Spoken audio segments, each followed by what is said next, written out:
ఏమంట పాకిస్తాన్ దేశం మీద ఆపరేషన్ సింధూర్ ఆపేసిండ్రు. అప్పటి నుంచి దేశ ప్రధాని నరేంద్ర మోడీ మీద అందరు ఇసుక పడుతున్నారు. జరంత పలసగైనట్టే అనిపిస్తున్నాడు ప్రధాని మంత్రి. అంతకు ముందు మోడీని కౌంటర్ చేసేటోళ్ళే లేరు అనుకున్నారు, కానీ ఇప్పుడు చాలా మంది మోడీకి కౌంటర్ ఇయ్యలేకుండా చేస్తుర్రు. ఆగో పశ్చిమ బెంగాల్ ముఖ్యమంత్రి మమతా బెనర్జీ ఏమంటుందో ఈయన. Please remember, every women they have a respect. They take sindoor from their husband. But PM Modi is saying just like, you are not the husband of everybody. Why you are not giving sindoor to your Mrs. first? Sorry to say, I should not go into all this matter, but you compel us. You compel us in the name of Operation Sindoor, the Bengal operation. That's why you compel us to open our mouth. आप एक काम कीजिए, एक दिन आपका इतना हिम्मत है तो एक टीवी का आसन में बैठिए, सरासरी प्रधानमंत्री का और हम का लड़ाई होगा.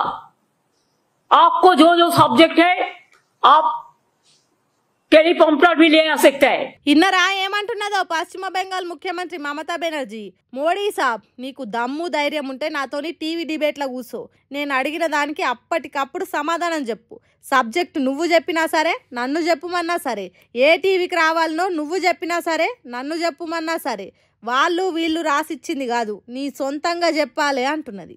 నేను ఏది అడిగితే అదే చెప్పాలి. అసొంటి దమ్ము ధైర్యం నీకున్నదా అన్నట్టు ప్రధానమంత్రికే సవాల్ ఇస్రింది.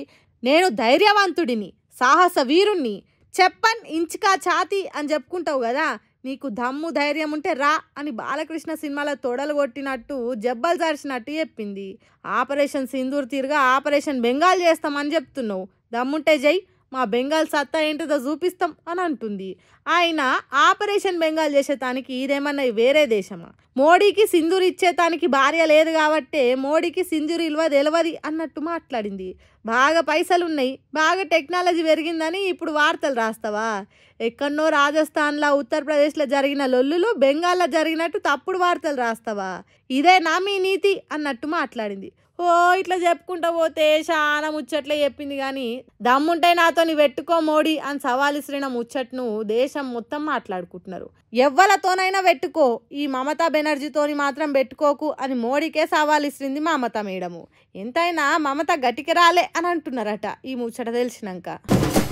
ఎండాకాలం వచ్చిపోయి వానాకాలం శురువు అవుతుందని తెలిసి కూడా పార్టీ లేనట్టే చేస్తారు కదా ఈ ఐకేపీ సెంటర్ వాళ్ళు. అరే ఎన్నట్టుకున్నా కొనక తప్పదు. అదేదో ఎంతనో కొంత ధర అటు చేసి అయినా కొంట అయిపోతుంది కదా. ఎందుకు ఇట్లా మమ్మల్ని తిప్పల పెడుతుర్రు అని నిలబెట్టి మరి అడుగుతురు గీ రైతన్నలు. అది అట్లనే అడుగుర్రే, ఇంకా గట్టిగా అడుగురి, అప్పుడే తవ్వకొస్తారు వీళ్ళు.